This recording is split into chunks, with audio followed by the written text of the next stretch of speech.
You know, you take on the responsibility. I'll keep my mouth shut, that's all. What are you getting so hot about? Calm down, will you? No, don't tell me to calm down. Don't tell angry people to calm down. The whole thing's unimportant. Come on. Unimportant? Well, here, you try. No, nobody wants to change. You're doing a beautiful job. Well, that guy's a good mediator. I think he's been around like hotheads a lot in his advertising agency or whatever. Well, if you want me to tell you how I feel about it, it's all right with me. Boy, I don't care what you do.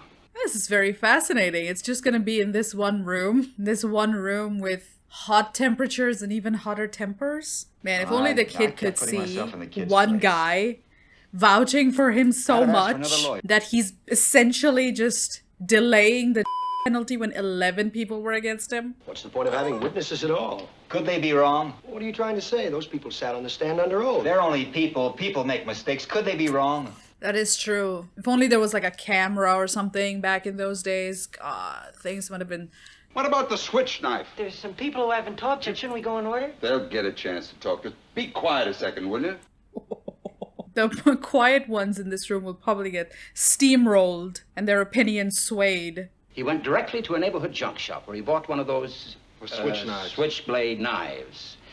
Okay. Now things are changing. Man. It could also mean that this argument could end up making a guilty man walk. The stakes have never been so high for essentially a talking film. 4. They identified the death weapon in court as that very same knife. 5. He arrived home at about 10 o'clock. This guy's a numbers man. This guy remembers all the facts with the timeline. Now, what happened to the switch knife? He claims that it fell through a hole in his pocket on the way to the movies sometime between 11:30 and 3:10. He has timestamps. The boy stayed home, had another fight with his father, stabbed him to He even remembered to wipe the knife clean of fingerprints. There it is again. I would have been one of the quiet ones in this jury and be like, you know what, guys, this is too confusing. You deal with it. Take a look at this knife. It's a very unusual knife. I'm just saying a coincidence is possible. And I say it's not possible. It's got a swaying pattern to the blade.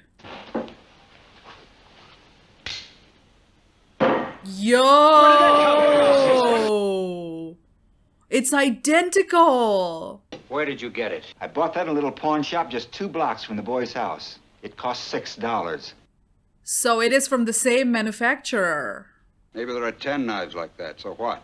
Maybe there are. You found another knife like it. What's that, the discovery of the age or something? That is true. Unless the blood was attached to the knife. The odds are 1,000,000 to 1. It's possible. But not very probable. Okay, fellas, let's take our... Can you just like walk around the suspect's neighborhood like that as a jury member? Doesn't sound illegal, but definitely sounds gray. There are still 11 of us here who think he's guilty. What do you think you're going to accomplish? You're not going to change anybody's mind. So if you want to be stubborn and hang this jury, go ahead. Man, that knife moment was like so suspenseful. It was just like a knife stuck on a table. 2 knives stuck on a table. What is this movie? Why is it so suspenseful?